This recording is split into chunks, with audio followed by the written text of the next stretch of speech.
శ్రోతలకు నా హృదయపూర్వక నమస్కారములు. మన శ్రోతలలో ఒకరు ప్రశ్నను పంపటం జరిగింది. ఆ సోదరి అడిగినటువంటి ప్రశ్న, గుడికి వెళ్ళడం భార్య లేక భర్త మారాలని కోరుకోవటం, ఇలా ఏవైనా ధర్మబద్ధమైనటువంటి కోరికలు దైవాన్ని కోరటం కరెక్టేనా?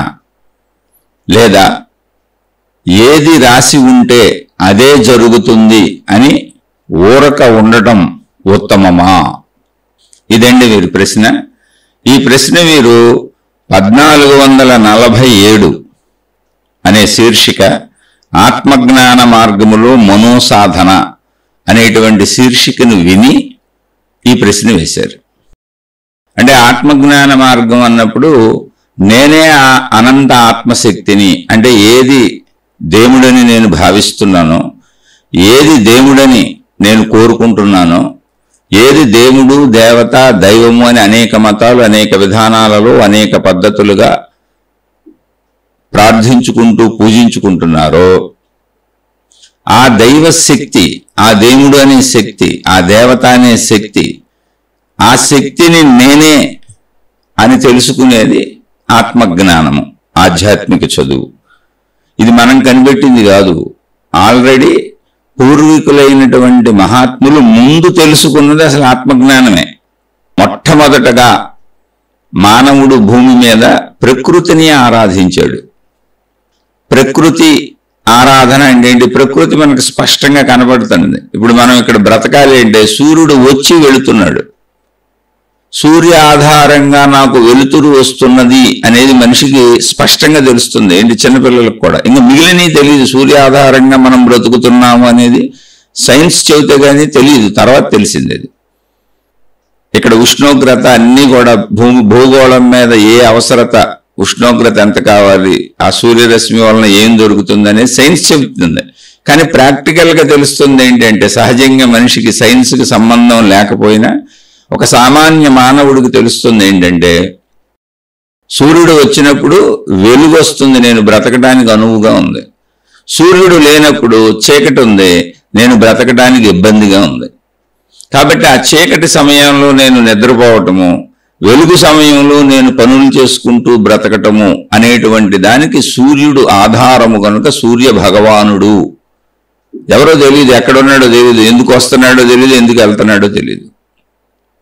అయితే సైన్స్ కనుక్కున్నాక, సైన్స్ వచ్చినాక, అభివృద్ధి చెందినాక, నాగరికత పెరిగినాక అసలు సూర్యుడు రావటము లేదు, పోవటము లేదు. భూమి అని మనం నివసించేటువంటి గ్రహము తన చుట్టూ తాను తిరుగుతూ సూర్యుడు చుట్టూ తిరుగుతున్నది. అలా భూగ్రహము తిరగటం వలన, ఆ తిరిగే భూగ్రహము గుండ్రముగా ఉండటము వలన మనకు సూర్యోదయము సూర్యాస్తమయము అయినట్టు కనపడుతున్నది.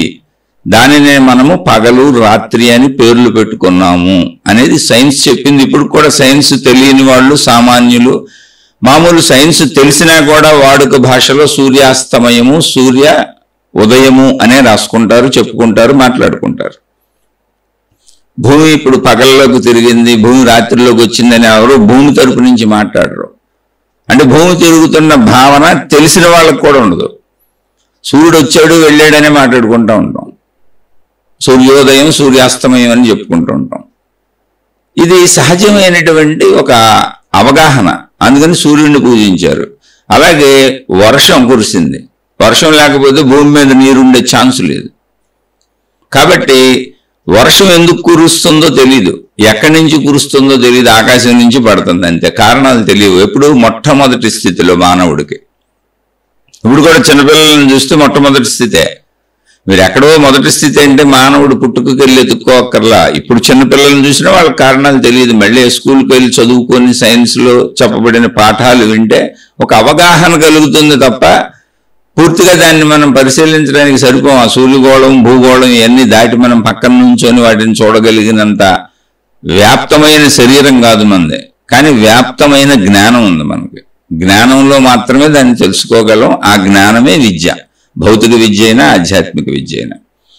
అప్పుడు వర్షం కురుస్తున్నప్పుడు ఆ వర్షాన్ని వరుణదేవుడు అని పూజించాడు.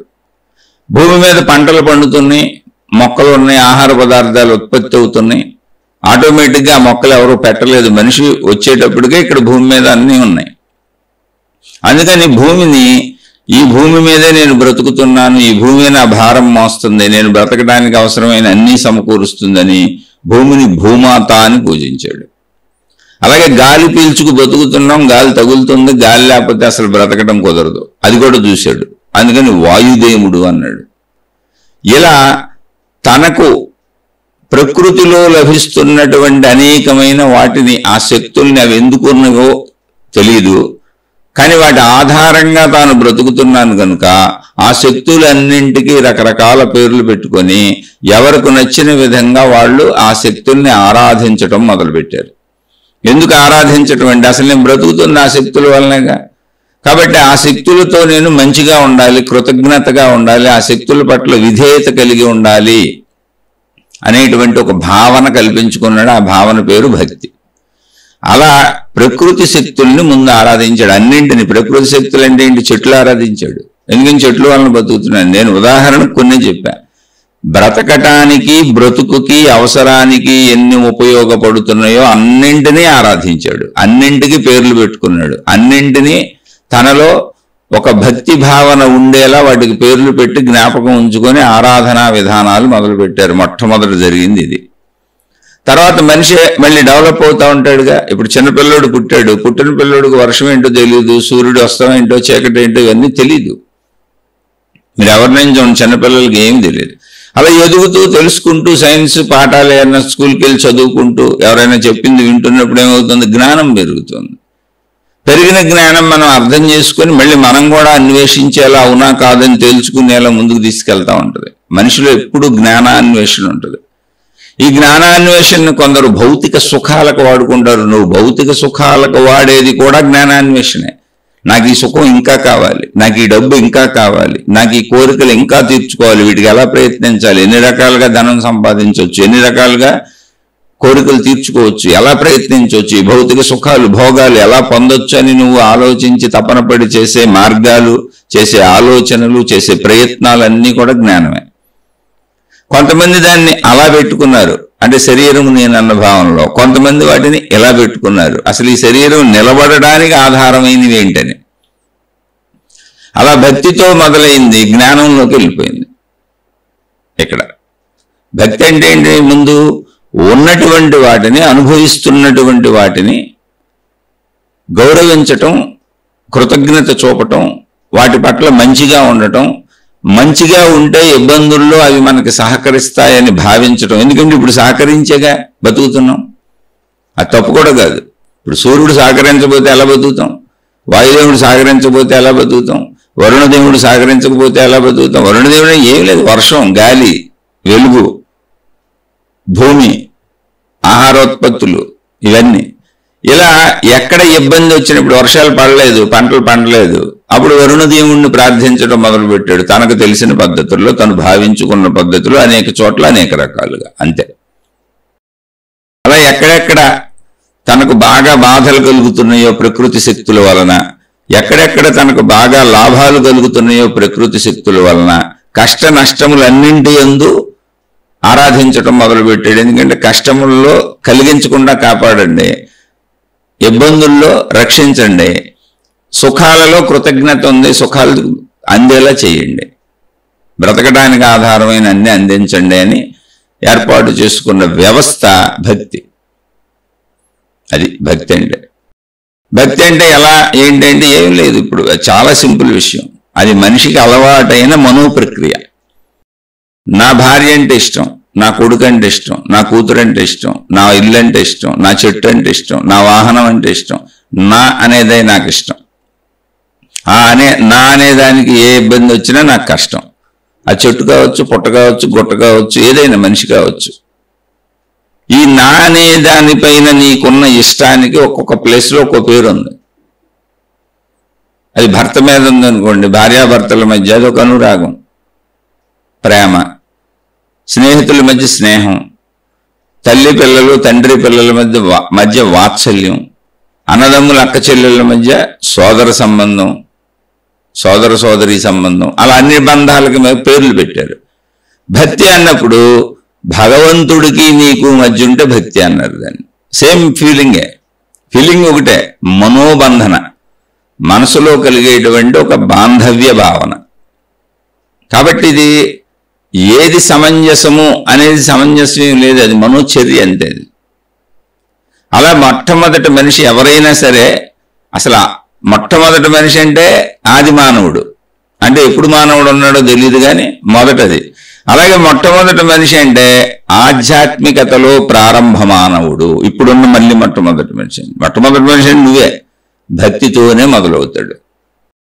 ఎందుకని భక్తి అనేది మనకు అలవాటైన సహజ చర్య. భక్తి అంటే ఏంటి? ఏమీ లేదు, నా తండ్రి మీద నాకున్న ఇష్టం, నా తల్లి మీద నాకున్న ఇష్టం, నా కొడుకు మీద నాకున్న ఇష్టం, నా కూతురు మీద నాకున్న ఇష్టం, నా వస్తువులు, వాహనాలు, ఇళ్ళు, నాకు సంబంధించిన నా అనే అన్నిటి మీద, నా మీద నాకున్న ఇష్టం. నాకు సంబంధించిన అన్నిటి మీద నాకున్న ఇష్టం భగవంతుడి మీదకి వెళ్ళినప్పుడు, నా భగవంతుడు, నా మతము, నా గురువు అన్నప్పుడు అది భక్తి అన్నారు. దేవుడితో ఉంటే భక్తి. అదే ఒక గురువు, ఆకార గురువు, ఒక మనిషిని పెట్టుకొని, ఇప్పుడు ఆ మనిషి ఉన్నాడు అనుకోండి, గురు శిష్య సంబంధం అని పెట్టుకున్నారు. మళ్ళీ దానికి అక్కడ ఒక పేరు పెట్టారు. అలా పేర్లు గుర్తింపు కోసము, కానీ భావన ఒకటే, మనసు దానిని ఇష్టపడటం అంతే. మనసు భగవంతుడిని ఇష్టపడినప్పుడు భక్తి. భగవంతుడిని ఇష్టపడినప్పుడు భగవంతుడు మనకంటే అద్భుతమైన, అతీతమైన, సర్వశక్తి సంపన్నుడు, సంపన్నురాలు, ఏ మత ప్రకారం అది. కనుక ఆ భావన ఉంది కనుక కోరుకోవటం సహజం. ఇప్పుడు సూర్యుడు రాకపోతే సూర్యుడు రావాలని కోరుకుంటాం, వర్షం పడకపోతే పంటలు పండాలి, వర్షం పడాలని కోరుకుంటాం. దానికి సంబంధించి అనేక పూజా అర్చనా విధానాలు ఎవరి మతాలకు తగ్గట్టు వాళ్ళు ఏర్పరుచుకున్నారు. అన్ని రకాలుగాను, కష్ట సమయాలలో, సుఖ సమయాలలో, నష్ట సమయాలలో, లాభ సమయాలలో. ఇదంతా కూడా మనసుతో మొదలవుతుంది. అసలు మనిషి నడక మనసుతో మొదలవుతుంది. అందుకని మనసుతో సాగేదంతా భక్తి. తర్వాత కాలగమనంలో ఏమైంది? కాలగమనం అన్నప్పుడు, మొదటి మానవుడు అన్నప్పుడు మొట్టమొదటగా మానవులు ప్రకృతిని పూజించారు భూమి మీద అనేది మొదటి మానవుడు అన్నప్పుడు. ఆదిమ మానవుడు అంటే ఏంటి? మానవ జాతి మొదటిలో చేసిన పని ప్రకృతిని పూజించడం. అలాగే ఇప్పుడు దాన్ని సేమ్ మొట్టమొదటి మానవుడు అన్నప్పుడు మనం చిన్నతనం నుంచి పెరుగుతున్నాం అంతే. మనకు అప్లై చేసుకోవాలి. మళ్ళీ మొదటి మానవులు ఎవరో ఇప్పుడు మనమే, కొత్త కాదు. నువ్వు చిన్నగా ఉన్నప్పుడు ఆదిమ మానవుడు, నీకేం తెలియదు. అక్కడి నుంచి నువ్వు పెరుగుతూ ఎదుగుతూ వచ్చినప్పుడు ఆధ్యాత్మికతలో మొట్టమొదటి మానవుడు మనసుతోనే భక్తి పడతాడు. నా మనసు, నా మతం. నువ్వు ఎక్కడో పుట్టావు, పుట్టుకతోనే నీకు మతం వచ్చేసింది. మతం ఎవరికి ఎంపిక కాదు. మతం నీకు నచ్చి, ఆ విధానం నచ్చి, ఆ దేవుని నచ్చి, ఆ పద్ధతులు నచ్చి నువ్వు ఎన్నుకొని, అది సరైన జ్ఞానమా కాదా అని నీవు ఆకర్షింపబడి నువ్వు ఎన్నుకొని నీకు నచ్చిన జ్ఞానంలోకి నువ్వు వెళ్ళా. నీ పుట్టుకతోనే మతం నీకు ఆపాదించబడింది. పుట్టుక మతాన్ని నిర్ణయించేసింది. నువ్వు ఏ తల్లిదండ్రులకు పుట్టావో వాళ్ళు ఏ మతంలో ఉన్నారో అది నీ మతం అయిపోయింది. అక్కడ ఆచార సాంప్రదాయాలు నీకు చిన్నప్పటి నుంచి నేర్పబడినాయి. అదే వేషధారణ, అదే పద్ధతులు, అదే విధానం. అంటే నువ్వు ఆహారం ఎలా తింటావో, ఎలా నిద్రపోతావో, కట్టుబొట్టు తీరు ఎలా ఉంటుందో, దైవ విధానాలు కూడా అలా నేర్పుకుంటూ వచ్చారు. కాబట్టి ఇది సహజంగా మనోసంబంధమైనటువంటి చర్యగా సాగిపోయింది. ఇప్పుడు నిన్నెవరు పెంచారో, నీకెవరు విద్యాబుద్ధులు నేర్పించారో, నీకెవరు తిండి బట్ట ఇచ్చారో, నిన్ను ప్రేమగా ఎవరు చూసుకున్నారో, నా తల్లిదండ్రులని వాళ్ళని నువ్వు భావించుకొని పెరిగావు. నీ తల్లిదండ్రులు వాళ్ళే నీకు తెలియదు. వాళ్ళకి తెలుసు నువ్వు వాళ్ళ కొడుకు అని, వాళ్ళకి తెలుసు నువ్వు వాళ్ళ కూతురు అని. చూడండి, ఎవరికైనా వాళ్ళు కన్నారు కనుక వాళ్ళకి తెలుసు, కానీ మనకేం తెలుసు? పెంచారు కనుక అన్నీ ఇస్తున్నారు కనుక తల్లిదండ్రులని నమ్మి వెళ్తున్నాం. ఇది మనోప్రక్రియ. ఇక్కడ సత్య నిరూపణ లేదు. సత్య నిరూపణ ఎవరికి ఉంది? తల్లిదండ్రులకు ఉంది. మేము కన్నామని. భార్యాభర్తలుగా కలిసి వాళ్ళు శారీరక సంబంధంతో గర్భం ధరించి ఆ గర్భాన్ని 9 నెలలు మోసి బిడ్డను కన్నాము అనే విషయం వాళ్ళకి తెలుసు, కానీ బిడ్డకు ఆ విషయం తెలియదు. కాబట్టి బిడ్డది సత్యంతో తల్లిదండ్రుల్ని ఎంపిక చేసుకొని అంటే నిజమని నమ్మి వెళ్ళింది కాదు, సహజత్వంగా వాళ్ళు అన్నీ చేయటం వల్ల నమ్మింది. అలాంటి నమ్మకమే మతంలో అన్నింట్లోనే ఏర్పడింది. అది మనోప్రక్రియ, మనోభావం. తల్లిదండ్రులకు బిడ్డలు నా వాళ్లే అని పెంచుకునేది సత్య ప్రక్రియ. ఎందుకంటే మేమే కన్నామని తెలుసు. అది సత్య ప్రక్రియ, అది నిజం. అంటే ఊరికిన విషయానికి చెబుతున్నా. ఇలా మనసుకు వేసుకున్న బంధాలు ఇవన్నీ. నా తల్లిదండ్రులు, నా అన్నదమ్ములు, నా అక్క చెల్లెళ్ళు, నా ఇల్లు, నా ఊరు, నేనుండే ప్రదేశం, నాకు సంబంధించినవి అన్నీ. అలా నా దేవుడు, నా మతం నీకు చిన్నప్పటి నుంచి సహజంగా వచ్చేసినాయి అంతే. దాని పేరు భక్తి. ఆ భక్తిలో నువ్వు స్థాయి ఎంతవరకైనా వెళ్ళొచ్చు, దాన్ని నువ్వు ఎలా పెంచుకుంటావని. కొంతమందికి భార్య అంటే విపరీతమైన పిచ్చి ఉంటుంది, భర్త అంటే విపరీతమైన పిచ్చి ఉంటుంది. ఎంత పిచ్చి ఉంటుంది అంటే ఆ భార్యకో భర్తకో ఏమన్నా వస్తే భరించలేక భార్య చనిపోయిన అటువంటి 2-3 రోజులకి చనిపోయిన వాళ్ళు ఉన్నారు, భర్త చనిపోయిన 2-3 రోజులకి చనిపోయిన వాళ్ళు ఉన్నారు మనోవేదనతో. కొంతమందికి పిల్లలంటే పిచ్చి, కొంతమందికి డబ్బు అంటే పిచ్చి, కొంతమందికి అనేక వ్యసనాలు పిచ్చి. కానీ ఏదో ఒక పిచ్చి ప్రతి మనిషికి ఉంటుంది. అదే మనసు. మనసు బాగా ఏదో ఒక దానికి అన్నింటికి అతుక్కుంటూనే ఉంటుంది, బాగా అతుక్కునే చాలా ఉంటాయి. అలా బాగా దేవుడికి అంటించావనుకో అది భక్తి, లేదు బాగా డబ్బు కంటించావనుకో అది డబ్బు పిచ్చి. భౌతిక విషయాలకు అంటించినప్పుడు పిచ్చి అన్నారు. అదే భగవంతుడికి అందించి బాగా అంటించామనుకో మహాభక్తుడు, మహాభక్తురాలు అన్నారు. కానీ ఇదంతా ఎందుకు చెబుతుందంటే ఇది మానసిక చర్య. ఎవరైనా ఇలాగే మొదలవుతాం. మనకు తెలియదు, మనకి ఇబ్బంది వచ్చింది, వర్షాలు పడలేదు, వరుణ దేవుణ్ణి ప్రార్థించారు. ఇప్పుడు తర్వాత వరుసగా దేవుళ్ళు వచ్చేసారు. దేవుళ్ళు ఆకృతులు రకరకాలు తయారు చేసుకొని తర్వాత మానవ సంబంధమైన దేవుళ్ళు వచ్చారు. అంటే మనుషులు భూమి మీదకి వచ్చి శరీరంతో జీవించి అత్యుత్తమ జీవితాన్ని గడిపి ఇది దైవీ విధానం ఇలా ఉండాలని చెప్పిన వాళ్ళందరినీ దేవుళ్ళుగా పూజించడం మొదలుపెట్టాం. వాళ్ళు శరీరాలు వదిలేసినాక వాళ్ళని దేవుళ్ళు దేవతలుగా చేసుకున్నాం కొంతమందిని. తర్వాత కొంతమందిని ప్రకృతి శక్తుల్ని ఆ రూపులు అంటే దేవుళ్ళు దేవతల రూపాలుగా చేసుకున్నాం. ఇదంతా మహాత్ములు పరంపరగా చేసుకుంటూ వచ్చిన వ్యవహారం, ఒక రోజులో జరిగింది కాదు. కానీ మొత్తం మనసుకు సంబంధించినటువంటి చర్య. ఎందుకని ముందు మనం మనసుతోనే బ్రతుకుతాము. ఇప్పుడు ఇదంతా ఎందుకు చెబుతున్నావయ్యా నువ్వంటే అక్కడ మొదలైనటువంటి అంటే మొదటి మానవుడు అన్నప్పుడు ప్రకృతి శక్తులను ఆరాధించినటువంటి, ఎదురుగా కనపడుతున్న ప్రకృతి శక్తులను నమ్మి ఆరాధించినటువంటి, అక్కడ నమ్మవలసిన అవసరం కూడా లేదు, సూర్యుడు అక్కడే ఉన్నాడు, గాలి అక్కడే ఉంది, నీరు వస్తుంది. అలా ప్రకృతి శక్తులు అన్నీ మనకి కనపడుతున్నాయి. కనపడుతున్న వాటిని ఆరాధించాడు, అనుభవిస్తూ బతుకుతున్నాను కాబట్టి. ఇది మొదటి. అలాగే మొదటి అన్నప్పుడు మళ్ళీ అక్కడికి వెళ్ళిపోయి ఆదిమ మానవుడు అనుకోక్కర్లా. మళ్ళీ మన జీవితంలోకి వచ్చేటప్పటికి మొదటి మానవుడు ఏంటంటే నా మొదటి చిన్న దశ. నేను పుట్టినప్పుడు కనపడుతున్న వాటిని తల్లిదండ్రులు, మతం, మార్గం, వాళ్ళు నేర్పింది విధానం, ఇంట్లో వాళ్ళు, వీళ్ళే నా వాళ్ళు. అలా ఎదుగుతూ వాటిని నమ్ముతూ వస్తాను. ఇలా నాకు కావలసినవన్నీ చిన్నతనంలో ఎవరిని అడుగుతాను? నేను నా తల్లిదండ్రులను అడుగుతాను. నాకు ఇచ్చేవాళ్ళు వాళ్ళేగా. ఇంట్లో ఎవరిని అడుగుతాను? మొత్తం తల్లిదండ్రులను అడుగుతాను. ఎందుకని మానసికంగా నాకు అన్ని సమకూరుస్తున్న వాళ్ళు ఎవరు, మానసికంగా నాకు రక్షకులు ఎవరు? నా తల్లి, నా తండ్రి. కాబట్టి వాళ్ళనే అడుగుతాను. నాకేం కావాలన్నా వాళ్ళని అడుగుతాను. నేను ఏమి అడిగినా, నేను ఏమి ఏడ్చినా, నేను ఏం బాధపడినా నాకు అడగకుండా కూడా వాళ్ళే తీరుస్తూ ఉంటారు, అడిగినా వాళ్ళే తీరుస్తూ ఉంటారు. ఇక్కడ చూడండి, ఒక బంధం ఏర్పడి ఉంది. ఎందుకని వాళ్ళని పెంచుతున్నారు కనుక, వాళ్ళు నాకు అన్ని చేస్తున్నారు కనుక. అలాగే సేమ్ స్టైల్లో మనసుకి భగవంతుడు, దేవుడు లేక దేవత అనేటువంటి ఒక ఆకృతిని మన మతానుసారం మనం పెరిగిన విధానంలో మొత్తం సృష్టికి కారకులు వాళ్లే, అన్ని అందించేది వాళ్లే, సమకూర్చేది వాళ్లే అనేటువంటి మానసిక బంధాన్ని మనం చిన్నతనం నుంచి ఏర్పాటు చేసుకొచ్చాం. అదే భక్తి. తల్లిదండ్రులను ఎలా అడుగుతామో అలా తల్లిదండ్రుల వల్ల కూడా కానీ, మనుషుల వల్ల కూడా కానీ మనకు సంబంధించినటువంటి మనోబాధలు కావచ్చు, మనో విషయాలు కావచ్చు, ఏవైనా భగవంతుణ్ణి అడగటం అనేది జరుగుతుంది. అది సహజ న్యాచురల్ ప్రాసెస్ భక్తి. అది న్యాచురల్ ప్రాసెస్. మనిషి అలాగే మొదలవుతాడు. మొదలంతే. అసలు మనిషి నడక ఎలా ఉంటుంది చూడండి. ఇప్పుడు మనం ఏం చేయాలన్నా ముందు మనసులో ఆలోచన పుట్టాలి. ఆలోచన పుట్టకుండా మనం ఏం చేయలేం. ఆలోచనలో భావం ఉంటుంది. ఆ భావానికి తగ్గట్టుగా శరీరాన్ని కదిపి ప్రయత్నించి సాధించి అనుభవించి ఏదో పొందుతాం, సుఖమో దుఃఖమో. భావానికి తగ్గ స్పందన శరీరం కలిగించుకుంటుంది. అంటే ఇప్పుడు భావం పుట్టకుండా, ఆలోచన పుట్టకుండా ఏమీ చేయలేం. ఆ ఆలోచనల సమూహము, ఆ భావాల సమూహమే మనస్సు. మొత్తం అన్నీ కలిపితే మనస్సు. కాబట్టి ఏ చర్య చేయాలన్నా, దైవ చర్య అయినా, భౌతిక చర్య అయినా, నా సొంత ఇష్టమైనా, ఎదుటోళ్ళకి చేసేదైనా, ప్రపంచంలో శరీరంతో మెలకువలో కదిలే ఏ కదలికైనా అది మనసుతోనే జరుగుతుంది. మనసు లేకుండా జరగదు. కాబట్టి భక్తి చర్య మొత్తం మానసికమైనది. అది తప్పు కాదు, కరెక్ట్గా అదే జరుగుతుంది, అలాగే జరుగుతుంది. కాబట్టి ఇప్పుడు అడగటం తప్ప అంటే మనకు కావలసినవి ఎవరిని అడుగుతాం? చిన్నప్పుడు తల్లిదండ్రులను అడిగాం, పెద్ద అయినాక భార్యాభర్తలు ఉన్నారనుకోండి. సపోజ్ భార్య ఉద్యోగం చేయదు, భర్తే డబ్బు సంపాదిస్తున్నాడు అనుకోండి. అప్పుడు భార్యా పిల్లలు ఎవరిని అడుగుతారు? ధన అవసరాలకు సంబంధించిన భర్తను అడుగుతారు.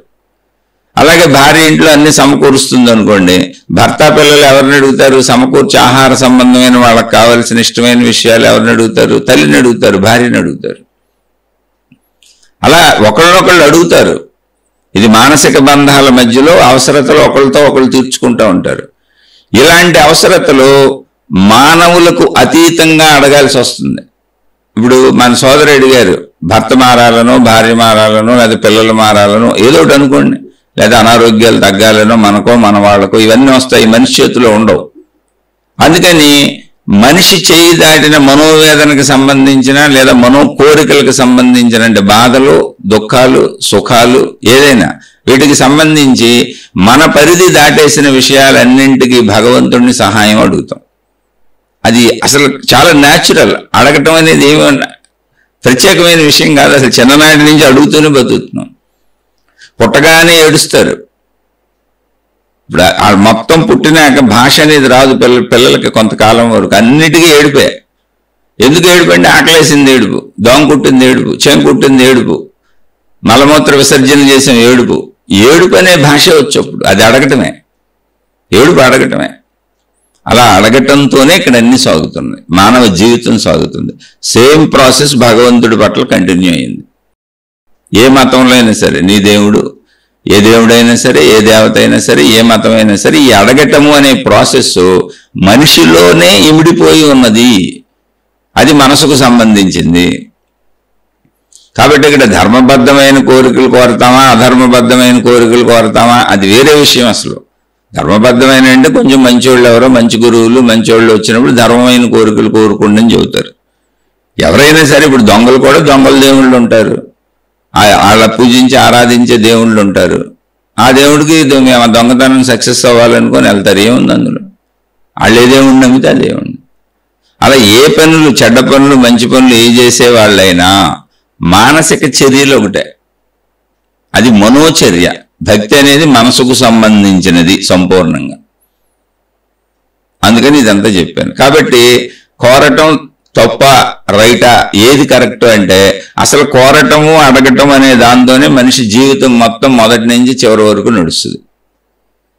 మన ప్రయత్నాలన్నీ మనకు కావలసినవన్నీ అంతే. వృత్తి, వ్యాపార, ఉద్యోగాలు ఇవన్నీ కూడా చూడండి. మనకు కొంచెం జ్ఞానం వచ్చింది, చదువుకున్నాక ఉద్యోగాన్ని కోరుకుంటూ తిరుగుతాం. నాకు తగిన ఉద్యోగం ఎక్కడ వస్తుంది, అది అడగటమే, కోరుకోవటమే. ధన సంపాదన నిత్యం పని చేసినాక జీతం ఇమ్మని అడుగుతాం, జీతం తీసుకుంటాం, దానికి తగ్గ పని ఇస్తాం. అలా అసలు అడగటం అనే సంబంధ బాంధవ్యాలు ప్రపంచం అంతా నడుస్తున్నాయి. అది కొద్దిగా పేర్లు మార్పుండొచ్చు అంతే.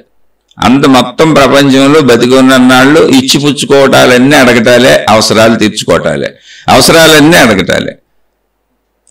కాబట్టి భగవంతుణ్ణి కోరుకోవటం తప్పు కాదు, కానీ అది మొదటి మానవుడు చేసిన పని. ప్రకృతి శక్తులను ఆరాధించి ఆ ప్రకృతి శక్తులకు రూపకల్పన చేసి ఆ ప్రకృతి శక్తులను భగవంతుడుగా ఒక రూపం మనిషిగా ఇచ్చుకొని, దేవుడిగా, దేవతగా ఇచ్చుకొని, ఒక భావన చేసుకొని, రూపం లేని నిరాకార దేవుణ్ణి పెట్టుకున్న మతాలు కూడా ఉన్నాయి శక్తిగా. ఎందుకని? అనేక ప్రకృతి శక్తులు ఉన్నప్పుడు అనేక రూపాలు కొంతమంది ఇచ్చుకున్నారు, కొంతమంది అనేక రూపాలు ఏంటి గందరగోళంగా ఉంటుంది, అసలు అది శక్తిగా పెట్టుకుందాం, దానికి రూపమే వద్దు, ఉన్న దేవుడు అందాం అన్నారు. ఒక రూపం ఇవ్వద్దని. ఎందుకని? వరుణ దేవుడు అని ఒక రూపం ఇస్తే సూర్యదేవుడు ఇంకో రూపం ఇవ్వాలి, మళ్ళీ రకరకాల దేవుళ్ళకి రకరకాల రూపాలు ఇవ్వాలి. ఎందుకు కన్ఫ్యూజన్? ఎందుకని? ఒకే దేవుడని కొంతమంది ఒకే రూపం పెట్టుకున్నారు, కొంతమంది అసలు ఆ ఒక రూపం కూడా ఎందుకు, నిరాకారంగా పూజిద్దామని దేవుడని పదం పెట్టుకున్నారు అంతే. అది ఎవరిష్టం వాళ్ళు, ఏది తప్పు కాదు, ఇందులో అన్నీ కరెక్టే. అసలు ఇక్కడ తప్పు అనేది లేదు, అర్థం చేసుకోవటం అంతే. ఎవరికి ఎలా కావాలో అలా మలుచుకున్నారు. ఆ మలుచుకునే విధానం అంతా మానసికమైనది. అది నేను చెప్పేది. భక్తి మానసికమైనది. ప్రప్రథమంలో ఎవరైనా చేయవలసిందంతే, చేసేదంతే. శరీరం ఉన్నంతకాలం సాగే భక్తిలో కూడా ఇలాగే ఉంటుంది. అవసరాలు అడగటమేగా, శరీరం ఉన్నంతకాలం అడుగుతూనే ఉంటాం. అడగకుండా కుదరదు. భిక్షాటనకి వెళ్ళిన జీవన్ముక్తులు, యోగులు, దైవీ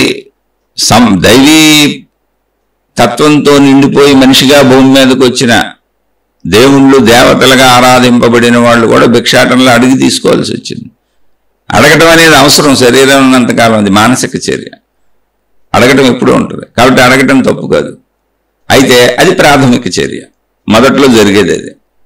తర్వాత దీన్ని పరిశీలించుకుంటూ వెళ్తే భక్తి జ్ఞానం అవుతుంది. భక్తి జ్ఞానం మీరు చేసుకోలేరు, నేను చేసుకోలేను. ఇప్పుడు కాయ పండు అవుతుంది. కాయ పండవాలంటే దాని టైము, దాని విధానం, దాని పద్ధతి, దానికి అన్ని ఒక పద్ధతి ఉంది. సృష్టిలో ఒక విధానం ఉంది, ఒక నియమం ఉంది. ఆ నియమం ప్రకారమే చెట్టుకో పువ్వు వస్తుంది, ఆ పువ్వు పిందె అవుద్ది, పిండి కాయ అవుద్ది, కాయ పండు అవుద్ది, పండు అయినాక చెట్టుని వదిలి రాలిపోద్ది. పండయి చెట్టుని వదిలే వరకు, అంటే చెట్టు పండును వదిలేస్తుంది, పండు చెట్టుని వదిలేస్తుంది, రెండు వదులుతాయి. ఒకదాన్ని ఒకటి వదిలేసుకుంటాయి. అది పండు అయినాకే జరుగుద్ది. పండు అయినాక చెట్టు నుంచి సారం ఇంకా పండుకు అవసరం ఉండదు. ఆ విషయం పండు గ్రహిస్తుంది. ఇక నాకు చెట్టు నుంచి శక్తి రావాల్సిన అవసరం లేదు, సంపూర్ణ శక్తులు నాలోకి వచ్చేసినాయి. ఇప్పుడు నేను అవసరమైతే ఇంకో చెట్టు అవ్వగలను. ఏ చెట్టుకు నేను పండుగా వచ్చానో, కాయగా వచ్చానో, పిండిగా వచ్చానో, ఇప్పుడు నేను ఆ చెట్టు అయిపోగలను. కనుక నాకు ఇంకా చెట్టు నుంచి శక్తి అక్కర్లేదు అనేటువంటి విషయాన్ని పండు గ్రహిస్తుంది, చెట్టు కూడా గ్రహిస్తుంది. నేను సారాన్ని పంపి ఏ పువ్వును పిండిగా చేశానో, కాయగా చేశానో, పండుగా చేశానో అది సంపూర్ణత్వాన్ని పొందేసింది. అది ఇప్పుడు ఇంకో చెట్టు అయిపోగలదు. కనుక నేను ఇంకా దానికి సారాన్ని పంపవలసిన అవసరం లేదు అని చెట్టు కూడా గ్రహిస్తుంది. అంటే సారాన్ని పంపవలసిన అవసరం ఉన్నంతసేపు పండు చెట్టుని అడుగుతూనే ఉంది. నాకు సారం పంపు, నాకు ఆకలేస్తుంది, నాకు కావాలి, నేను ఎదగాలి, నేను పువ్వునయ్యాను, నేను పిండి అవ్వాలి, నేను కాయ అవ్వాలి, నేను పండు అవ్వాలి, అంటే ఇంకా నేను ఎదగాలి అని దానికి మనం ఆ పదాలు వాడుకుంటున్నాం. అని అది అభ్యర్థిస్తున్నట్లుగా ఉంది. అభ్యర్థిస్తూనే ఉంటుంది, ఎందుకంటే దానికి తెలియదు కనుక. శక్తి తనకి ఎక్కడి నుంచో లభిస్తున్నట్టుగా అనిపిస్తుంది కనుక. పండు అయ్యే వరకు దానికి ఆ విషయం తెలియదు. పండు అయినాక తెలుస్తుంది నేనే చెట్టు అయిపోగలనని, నేనే అసలు ఆ చెట్టునని. కానీ పువ్వు దశలో, పిండి దశలో, కాయ దశలో దానికి తెలియదు. అందుకే వదలదు, చెట్టుని పట్టు కూర్చుంటుంది. ఈ పండు ఎంత అభ్యర్థించినా జరిగే ప్రాసెస్ ఏంటంటే, అసలు ఇది అభ్యర్థించినా అభ్యర్థించకపోయినా ఈ పండు ఎక్కడొచ్చింది? ముందు పువ్వుగా చెట్టులోనే వచ్చింది. అది చెట్టు యొక్క లక్షణం. ఆ పువ్వే పిందె అయింది, ఆ పువ్వు పిందె కాయ అయింది, ఆ కాయే పండు అయింది. దీనికి అవసరమైన మొత్తం ఆ పువ్వును పుట్టించిన చెట్టే అన్ని సమకూరుస్తుంది. ఇది నేననే వేరు భావనలో అడుగుతున్నాను అని అనుకుంటుంది. కానీ కాయ, పండు ఇది అడిగినా అడగకపోయినా దాన్ని పుట్టించిన ఆ చెట్టు దానికి సర్వము సమకూరుస్తూనే ఉంది. ఎప్పుడైతే అది పండయిందో దానికి నేను పండయ్యాను, నేను సంపూర్ణత్వాన్ని పొందాను, నేనే ఇంకో చెట్టును అవ్వగలనని దానికి అవగాహన వచ్చి నాకు ఎవరో ఏమి ఇవ్వక్కర్లేదు, స్వతంత్రంగా ఇప్పుడు నేను ఆ మహావృక్షమే అయిపోగలను అనేటువంటి నమ్మకం దానికి వచ్చి అది చెట్టును వదిలేయడానికి సిద్ధపడింది. అలాగే చెట్టుకి, దాన్ని పుట్టించిన చెట్టుకు కూడా ఆ నమ్మకం వచ్చింది. అది సంపూర్ణత్వాన్ని పొందేసింది, ఇప్పుడు అది చెట్టు అయిపోగలదు కనుక దానికి నేను ఇంకా శక్తిని ఇవ్వక్కర్లేదు కనుక దాన్ని వదిలేయచ్చు అని చెట్టు కూడా దాన్ని వదిలేసింది. చెట్టు దాన్ని వదిలేయటం, పండు దాన్ని వదిలేయాలనుకోవటం రెండు ఏకకాలంలో జరిగినాయి. పండు రాలిపోయింది. ఇది జ్ఞానము. చెట్టుని పట్టుకొని ఉన్నంతకాలం భక్తి. అడిగినా అడగకపోయినా చెట్టు నుంచే వస్తుంది.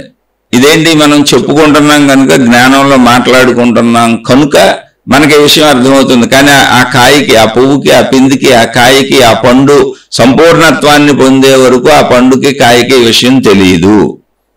అది సంపూర్ణమైన పండు అవ్వాలి, అప్పటి వరకు తెలియదు. అప్పటి వరకు ఆ పువ్వు, కాయ, పిందె పూర్ణత్వ దశకు చేరని పండు వరకు అది అడుగుతూనే ఉంటుంది చెట్టుని, పంపించు పంపించు, నాకు ఆహారం పంపించు, నాకు ఆకలేస్తుందని. ఇది అడిగినా అడగపోయినా చెట్టు పంపుతూనే ఉంటుంది. సేమ్ మనం కూడా ఈ విశ్వంలో అలాగే ఉన్నాం. గాలిని అడుగుతున్నారా? గాలిని అడుగుతున్నాం. మనం ఏం అడుగుతాం? మా అబ్బాయి బాగుండాలి, మా అమ్మాయి బాగుండాలి. ఇప్పుడు మన సోదరు అడిగిన ప్రశ్న కూడా అదే. భార్యను మార్చు, భర్తను మార్చు, కొడుకుని మార్చు, కూతురుని మార్చు. తప్పే లేదు, అడగటం అసలు తప్పే కాదు. అడగటం సహజ చర్య, అది మనోచర్య. కానీ జరుగుతున్న చర్య ఏంటని జ్ఞానం చెప్పుద్ది. అడిగినా అడగపోయినా చెట్టు పంపుతానే ఉంది. అలాగే గాలి పీల్చుకు బతుకుతానే ఉన్నాం, నిద్రపోతున్నా శరీర అవయవాలన్నీ పనిచేస్తానే ఉన్నాయి, వాటి పనితీరులో మనం బతికిస్తానే ఉన్నాయి, నిద్ర వస్తుంది, మెలకు వస్తుంది, లెగుస్తున్నాం, మనకు అవసరమైన అన్ని భూమి మీద ఉన్నాయి. నీళ్ళు లేకపోతే ఎలా తాగుతాం, గాలి లేకపోతే ఎలా పీల్చుకుంటాం, ఆహారాలు లేకపోతే ఎలా తింటాం, అసలు ఏదైనా ఇక్కడ అవి లేకపోతే ఎలా అనుభవిస్తాం? ఉన్నవి కనుక సమకూర్చు సమకూర్చు సమకూర్చు అని అడుగుతున్నాం. ఎందుకని? సమకూరుస్తుందని మనకు తెలియదు కనుక. కానీ సమకూర్చేదానికి దానికి తెలుసు మనకు. ఎందుకని? మనం పుట్టడానికి అదే కారణం, మనం ఉండడానికి అదే కారణం, రేపు మనం వెళ్ళిపోవడానికి కూడా అదే కారణం. అయితే వెళ్ళిపోవడం అనేది పండు దశలో ఎలా జరిగింది? పండు సంపూర్ణత్వాన్ని పొందింది. నేను ఇంకో చెట్టు అవ్వగలను అని అదే నిర్ణయించుకుంది. చెట్టుతో ఉండక్కర్లేదు, నేను ఇంకో చెట్టు అయ్యేది, నేను చెట్టు అయిపోతానని. అలాగే చెట్టు కూడా నిర్ణయించుకుంది, అది సంపూర్ణత్వాన్ని పొందింది, ఇప్పుడు నా మీద ఆధారపడి ఉండక్కర్లేదు, అదే నాలా ఇంకో మహావృక్షం అవ్వగలదు అని పండును రాల్చేసింది. అది పూర్ణత్వం, అది జ్ఞానం. జ్ఞానం వచ్చినాక ఏమైంది? తన మీద తను ఆధారపడటం మొదలైంది, తను వదిలేసుకుంది. ఇప్పుడు జ్ఞానం వచ్చే వరకు ఏమైంది? చెట్టు మీద ఆధారపడింది. అలాగే మనం కూడా మనలో ఒక జ్ఞాన మార్పు ఎప్పుడొకప్పుడు వస్తుంది. ఎందుకని? మనం పువ్వు దశలో ఉన్నామో, పిండి దశలో ఉన్నామో, కాయ దశలో ఉన్నామో తెలియదు. అది మనోపక్వత. ఎవరిని అడగబాకండి నేను ఏ దశలో ఉన్నానని. దానికంటే తెలివి తక్కువతనం ఇంకోటి ఉండదు. నోటుకొచ్చింది చెబుతారు. అవన్నీ నమ్మి మీరు వాళ్ళని అనుసరించి అవన్నీ చేసి మీ జీవితం బుగ్గిపాలు చేసుకుంటారు. అలా మిమ్మల్ని మోసం చేసేవాళ్ళు బోల్డ్ మంది ఉన్నారు. ఎవరు ఏ స్థితిలో ఏ దశలో ఉన్నారో ఆ మనిషికి అంతరంగంలో తెలియటం తప్ప. ఎందుకంటే తన గుణగణాలు తనకు తెలుసు కాబట్టి. ఇంకొక మనిషి నీ గురించి ప్రపంచంలో చెప్పలేడు చెప్పలేడు చెప్పలేడు. చెబుతుంటే నమ్మబాగా వాళ్ళని మోసం చేస్తున్నారు. ఆ వెసులుబాటు ప్రకృతి ఇవ్వలే ఎవరికే. ప్రకృతి అసలు ఇవ్వాల. ప్రకృతి ఒకళ్ళ హృదయంలో ఏముంది, ఒకళ్ళు ఎక్కడ వరకు ఎదిగారు, ఏం తెలియజేసి పక్కోడికి తెలిసేలా పెట్టలే అసలు ఎవరికి. ఎవరిది వాళ్ళకే తెలిసేలా పెట్టింది ప్రకృతి. అందుకని మీ ఆధ్యాత్మిక ఎదుగుదలను కూడా మీరు చూసుకోబాకండి. ఆధ్యాత్మిక ఎదుగుదలను చూడక్కర్లే. ఇట్స్ ఎ ప్రాసెస్, జరుగుతూ ఉంటుంది. జరిగినప్పుడు భక్తిలోంచి మీరే జ్ఞానంలోకి వెళ్ళిపోతారు. కాయ ఇప్పుడు ఎప్పుడైతే పండు అయిపోయిందో అది ఆ చెట్టును వదిలేస్తుంది ఆటోమేటిక్గా. చెట్టు కూడా దాన్ని వదిలేస్తుంది. అలాంటి ఒక సహజ స్థితి వస్తుంది. జ్ఞానం అర్థమవుతూ ఉంటుంది అంతే. ఇప్పుడు జ్ఞానం అర్థమైన జ్ఞానంలో నిలబడగలుగుతామా అంటే స్టార్టింగ్లో నిలబడలేము. ఎందుకంటే భక్తిలోంచి వచ్చాక మనం భక్తిలోంచి వచ్చినప్పుడు స్టార్టింగ్లో జ్ఞానం నిలబడటం కుదరదు. ఎందుకని అంటే అది సంధ్యావస్థ. భక్తిలోంచి జ్ఞానంలోకి గ్రాడ్యువల్గా మనసు ట్రావెల్ చేస్తుంది. అన్ని హఠాత్తుగా జరగవు. మన శరీర ఎదుగుదల ఎలా జరుగుతుందో మనకు తెలియదు. ఓ మొక్కను మనం పెంచుతున్నాం, అది ఎలా పెరుగుతుందో మనకు తెలియదు. దానికి నీళ్లు పోస్తున్నాం, కానీ పెరిగినట్టు కొంతకాలానికి తెలుస్తుంది. అలాగే మన శరీరం మార్పులకు లోనవుతున్నట్టు కొంతకాలానికి తెలుస్తుంది. కానీ సెకండ్ నిమిషం రోజు మార్పు మనకు తెలియదు. తెలిసేలా సృష్టి మనకు ఆ శక్తిని మన శరీరంలో ఇవ్వలేదు. మనకు ఎలా ఇవ్వబడిందో అలా తెలుస్తుంది మనకంతే. ఇది కూడా అంతే. భక్తి నుంచి జ్ఞానానికి ట్రాన్స్ఫర్ వెళ్తూ ఉంటుంది. భక్తి పండైపోతే జ్ఞానం అవుతుంది అంతే, అంతకంటే ఏం లేదు. భక్తి పండైపోతే జ్ఞానం అవటం అంటే ఏంటి? జ్ఞానం అవటం అంటే ఏమీ లేదు. సంపూర్ణంగా నా మీద నేను నిలబడతాను. ఎందుకని? ఆ శక్తిని నేనే కనుక. ఇప్పుడు నేను మొక్క అయిపోగలనని తెలుసుకున్నాకే పండు చెట్టును వదిలేసింది, చెట్టు పండును వదిలేసింది. అప్పటి వరకు చెట్టు పండు కలిసే ఉండాలి. అలాగే మీ యొక్క మానసిక స్థితిని బట్టి మీ మీద మీరు అంటే మీరు గ్రహాల మీదో, జాతకాల మీదో, వాస్తుల మీదో, జ్యోతిష్యాల మీదో, తాయెత్తుల మీదో, తాళ్ల మీదో, రక్షరేకుల మీదో, ఇలా న్యూమరాలజీ మీదో ఎన్నింటినో లక్షలాటిని నమ్మి, దేవుని నమ్మి, గురువుని నమ్మి నమ్మొద్దని నేను చెప్పటం లేదండి, అస్సలు చెప్పట్లా. ఇది ఎప్పుడూ ఉండేది వాటిని అనుసరించడమే. మానవ శరీర ప్రక్రియలోనే ఉన్నది. తల్లిదండ్రుల్ని నమ్మటంతో మొదలుపోయిన ప్రయాణం ఇది. ఆ తల్లిదండ్రులే పెంచారు. నిజంగా నీ తల్లిదండ్రులు లేదో నీకు ఎప్పటికీ తెలీదు.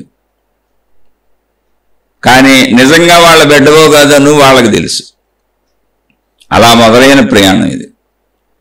కాబట్టి అడగటమే ఉంటుంది ఇక్కడ, అసలు తప్పే కాదు. కానీ అడుగుతూ చూడండి, పిల్లలు పెద్దోళ్ళు అయిపోయి చదివేసుకొని ఇప్పుడు వాళ్ళు పెళ్ళిళ్ళు చేసుకొని ఉద్యోగాలు తెచ్చుకొని వాళ్ళ సొంత డబ్బు సంపాదించినాక తిరిగి వాళ్లే తల్లిదండ్రుల్ని చూస్తారు. వాళ్ళ పిల్లల్ని కానీ వాళ్ళ పిల్లల్ని పెంచుతారు. అంటే వాళ్ళు తల్లిదండ్రులు అయిపోయారు. ఎవరెవరికి? వాళ్ళ పిల్లలకి తల్లిదండ్రులు అయిపోయారు. తమను పెంచిన తల్లిదండ్రులకు కూడా వాళ్ళు తల్లిదండ్రులు అయిపోయారు.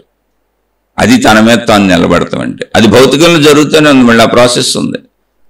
యవనం, వివాహం, వృద్ధులైన తల్లిదండ్రులను చూడటం, తన పిల్లలను తాను కని పిల్లల్ని పెంచుకోవటం, అంటే నువ్వు మళ్ళీ ఆ స్థితికి వచ్చావు. ఇప్పుడు నీ మీద నువ్వు నిలబడ్డావు. అది శరీరమే పెట్టింది ఆ తీరు.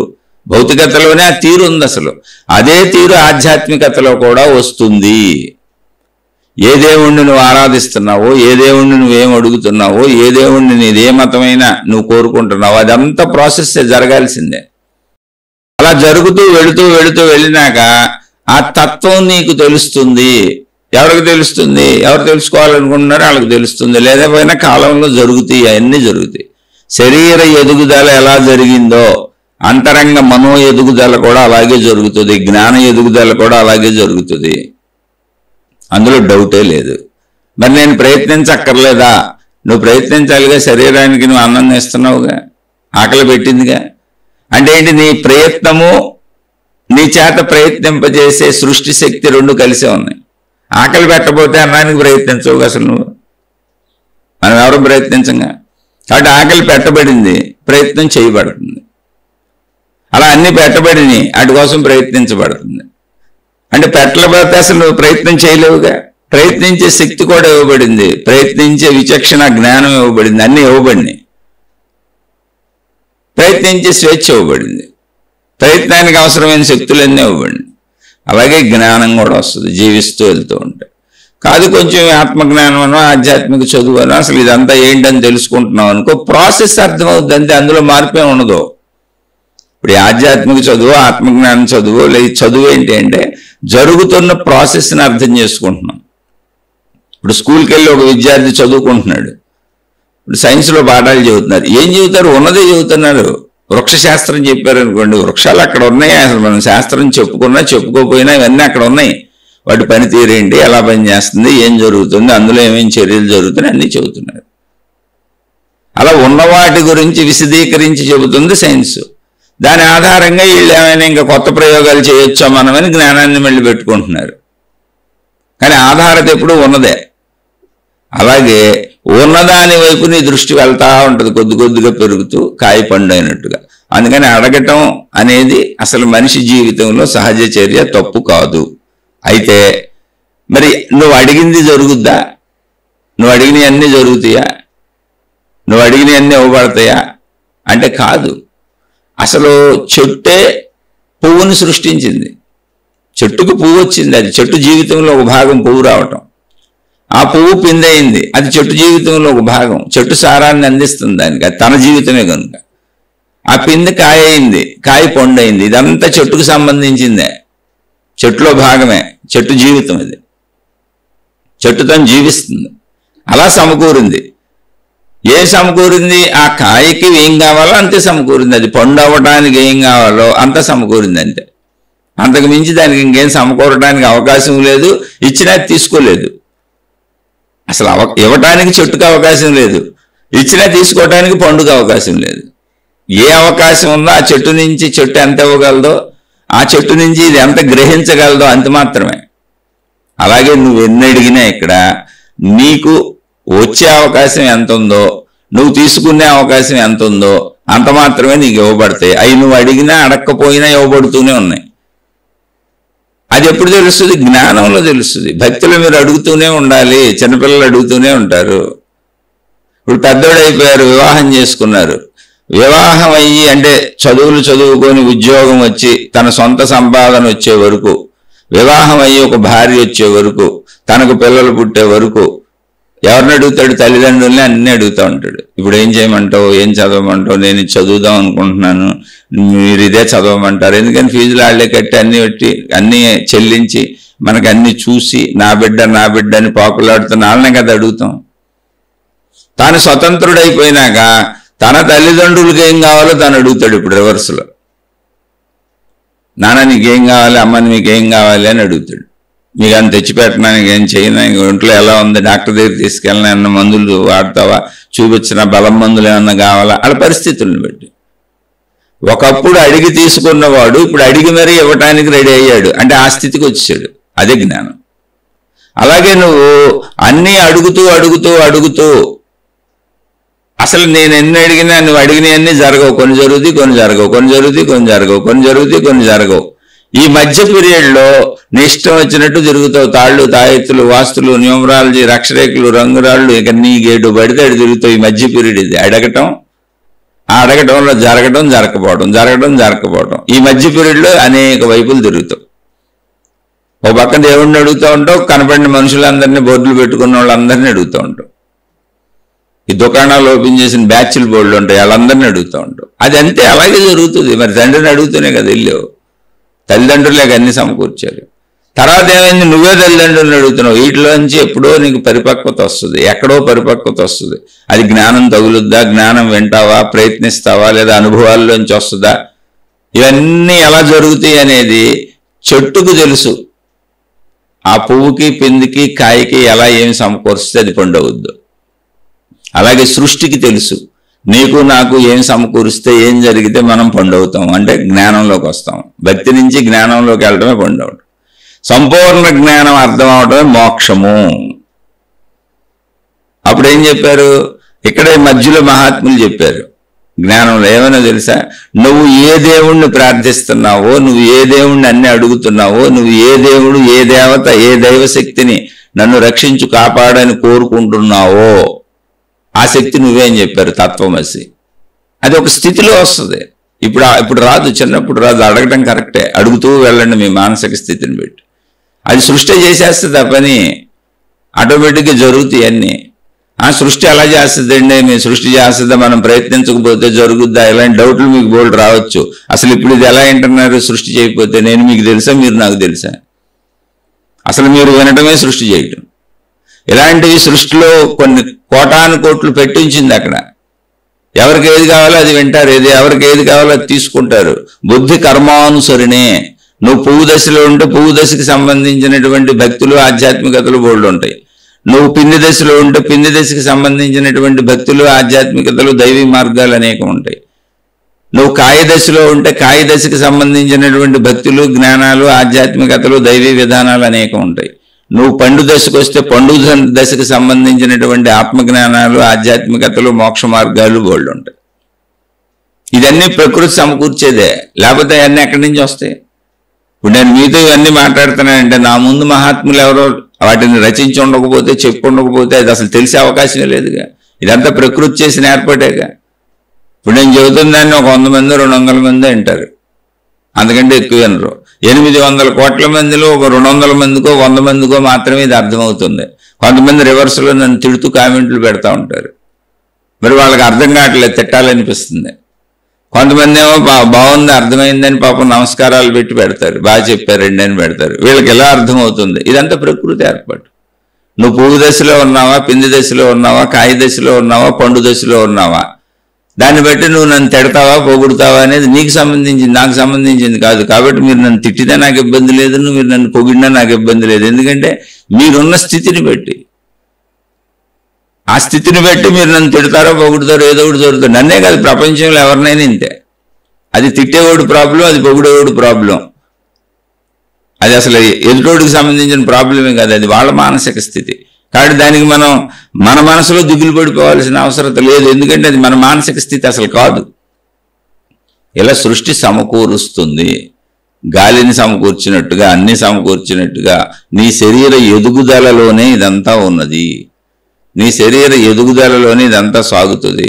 నీకు వచ్చే కష్టాలు, నష్టాలు, బాధలు, ఇబ్బందులు, నువ్వు వాటి నుంచి తప్పించుకునే ప్రయత్నాలు, నువ్వు పొందాలనుకున్న సుఖాలు, కోరికలు, ఇవన్నీ నీకేదో జ్ఞానాన్ని నేర్పుతూనే ఉంటాయి. నిరంతరం శరీరం చూడండి, భోగ శరీరం అంటే అనుభవించే శరీరం. ప్రతి అనుభవము ఒక జ్ఞానంగా, ఒక జ్ఞాపకంగా లోపల ముద్రపడుతుంది. అది మంచిదా చెడ్డదా అని బాగండి, లోపల ముద్రపడుతుంది, అది జ్ఞానంగా మారిపోద్ది. అయితే అది చెడ్డ జ్ఞానం అవ్వచ్చు, మంచి జ్ఞానం అవ్వచ్చు. వీటన్నింటిలోంచి అనుభవాలు వస్తాయి నీకు. అలా ప్రయత్నం సాగుతూనే ఉంటుంది. ఇప్పుడు నేను పండు చేయాలనుకుందనుకోండి, భక్తిలోంచి జ్ఞానంలోకి తీసుకెళ్లాలనుకుందనుకోండి, అటువంటి సంబంధిత విషయాలను నీకు అందిస్తూ నిదానంగా జరిగే ప్రాసెస్. అది 10 ఏళ్ళు పట్టుద్దో, 20 ఏళ్ళు పట్టుద్దో, 50 ఏళ్ళు పట్టుద్దో తెలీదు. కొంతమంది భక్తిలోనే స్టికాన్ అయిపోయి ఉండిపోతారు, ఇంకా రారు పక్కకి. అవే మతాలు, మార్గాలు, విధానాలు, పద్ధతులు, దేవుళ్ళు, గురువులు. మా ఇది ఇంతే, మా పద్ధతి ఇంతే, మా విధానం ఇంతే, మేము ఈ డ్రెస్ వేసుకుంటాం, ఈ రంగే మాది, మిగిలిన రంగులు మావి కాదు, మేము ఇలాగే బొట్టు పెట్టుకుంటాం, ఇలాగే లేకపోతే బొట్టు పెట్టుకోం. ఏదో ఒకటి నిర్ధారించి ఇది ఇంతే అని, నేను ఇంతే అని చెబుతూ ఉంటారు. తప్పేం లేదు, భక్తి అది. మనసు ఎప్పుడు ఇది ఇంతే అంటది. నా భార్య నాకు, నా భర్త నాకు, నా బిడ్డ నాకు, నా ఇల్లు నాకు, నా సంపాదన నాకు, మీరందరూ ఎవరు అసలని అడుగుద్ది. భౌతికంలో చూడండి, లీగల్గా కూడా రైట్స్ లేవు ఎవరికి. ఎవరి కుటుంబం వాళ్ళది అంతే. లీగల్ రైట్స్ అన్ని వాళ్ళకే ఉంటాయి. తల్లిదండ్రులు సంపాదించిన ఆస్తులు వాళ్ళ పిల్లలకే చెందుతాయి. అది భౌతికం అంతే. మానసికంగా కూడా ఆధ్యాత్మికం ఇంతే, భక్తి ఇంతే. భౌతికంలో ఏ రూల్స్ నడుస్తూ ఉంటాయో భక్తిలో అవే రూల్స్ నడుస్తూ ఉంటాయి. సేమ్ అవే రూల్స్ నడుస్తాయి. నా మతం, నా దేవుడు, నా విధానం, నా పద్ధతి. తప్పు కాదు అది, ఏం తప్పు కాదు. కానీ అందులోంచి నీకు అవకాశం ఇప్పుడు వస్తుంది, అది సృష్టి కల్పిస్తుంది. నీకు అర్థమయ్యేటువంటి అంటే విచక్షణా జ్ఞానం నీకు అర్థమయ్యే స్థితి ఉందా లేదా, నీకు ఆ పక్వతలోకి నిన్ను తీసుకెళ్ళడానికి సృష్టి ప్రయత్నిస్తుంది. అది సృష్టికి తెలుసు.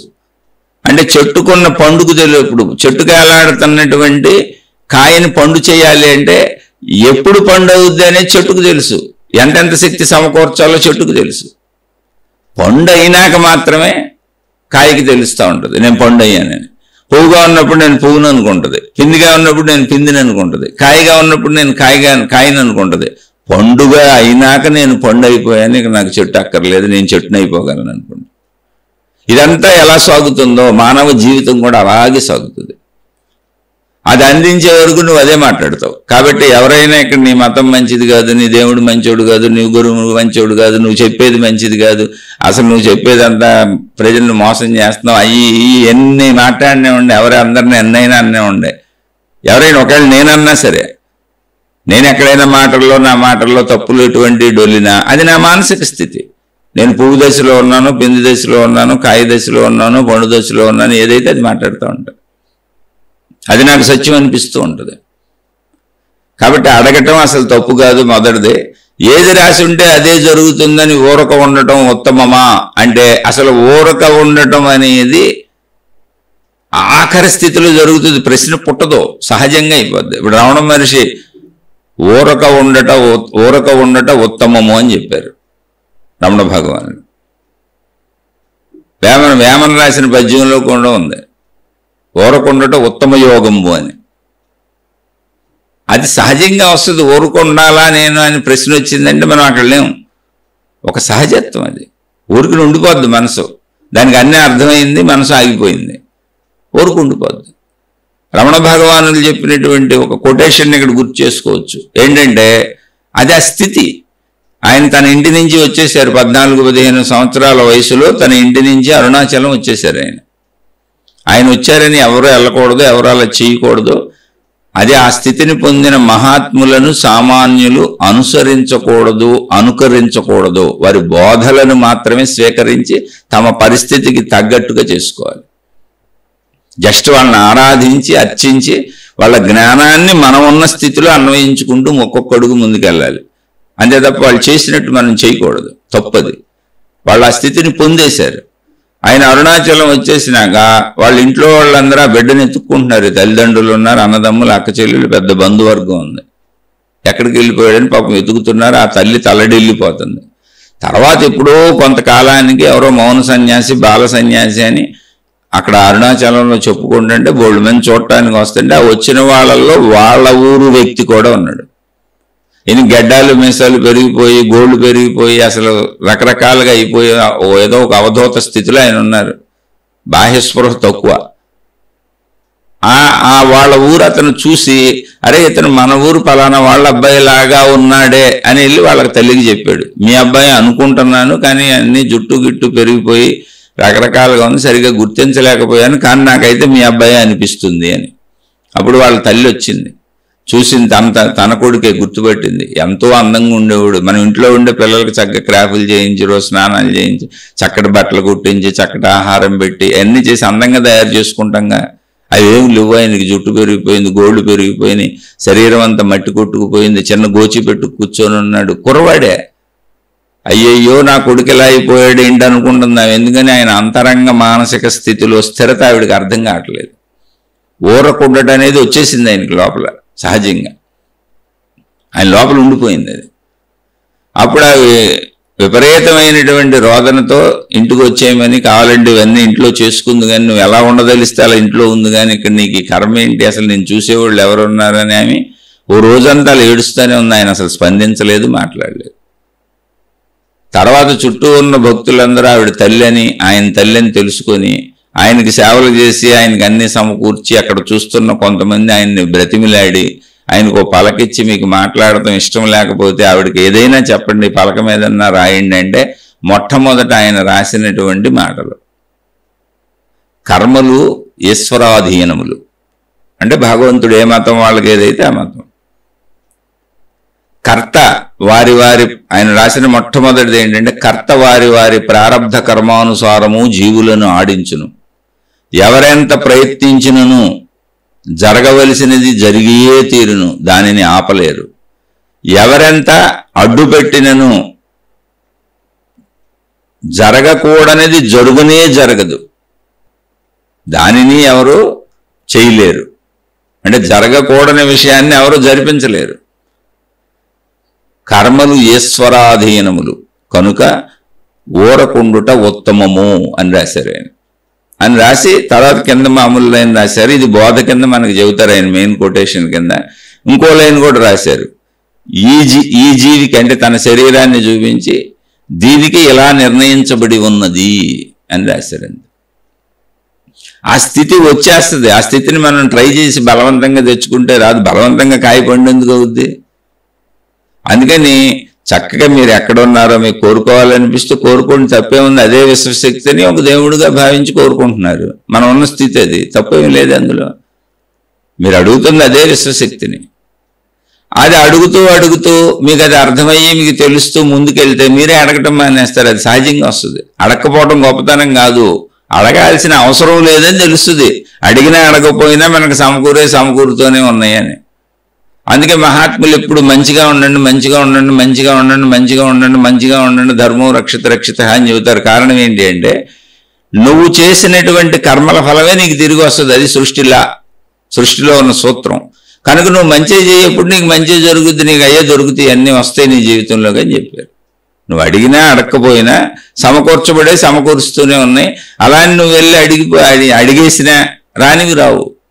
నన్ను ఇప్పుడు పెద్ద ప్రపంచ కోటేశ్వరుని చేయని అడిగేవనుకో, జరగవచ్చు, జరగకపోవచ్చు, రాకపోవచ్చు. నీకేం అవసరమో ఎప్పుడు వస్తూనే ఉంటాయి, జరుగుతూనే ఉంటాయి. కర్మఫలాలు అనుభవిస్తూనే ఉంటాం, అది మంచిదైనా చెడ్డదైనా. అందుకని నీ ప్రయత్నం నువ్వు చేయి.